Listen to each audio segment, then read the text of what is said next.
Hello. No. Good evening na pala. Good evening sa Bahrain. Kagigising lang po. Galing rest ng 1 hour. Ngayon, magkakape ako. Pagkatapos, arangkada sa trabaho. Yan po ang aming buhay OFW. Salamat na lang at mababait yung mga amo. Diba? Kahit pa paano, mayroong pahinga, hindi kagaya ng ibang mga amo na non-stop silang magpatrabaho. Dito, okay. Mabait yung mga amo ko. Anyways, work ako dito 16 years na sa kanila. Isang amo lang. Ito, magkakape sa hapon. Magto yung mata ko sa kakatulog, guys. So, ayan. Pero kape na lang tayo.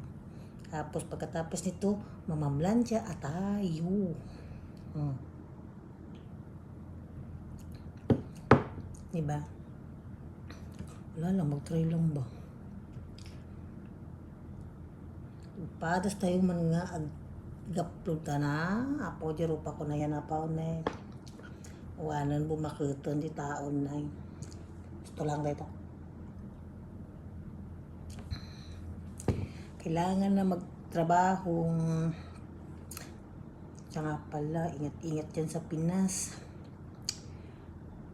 Lagi na palang naulan. May mga place na pala dyan na binabaha. Diba? Ingat-ingat na lang po tayo dyan ngayon pag ulan sa Pinas.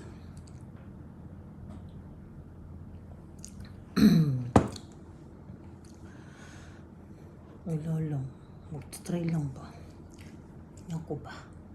Kung paano mag-upload ng video dito sa YouTube. Ba, okay na yan. Yan yung sintomas ng sobrang natulog sa hapon. Sabagay, ano oras ako gigising sa umaga, alas 4. Pero ngayon, dahil vacation day nila, medyo late na rin. Mga 5 o'clock. Gising ko sa umaga, mag-start na. Tapos, alangkada ulit. Hanggang alas 12 na naman yan. Diba po? Kaya mag-ingat-ingat na lang po tayo. Enjoy na lang yung buhay namin mga OFW rito sa ibang bansa.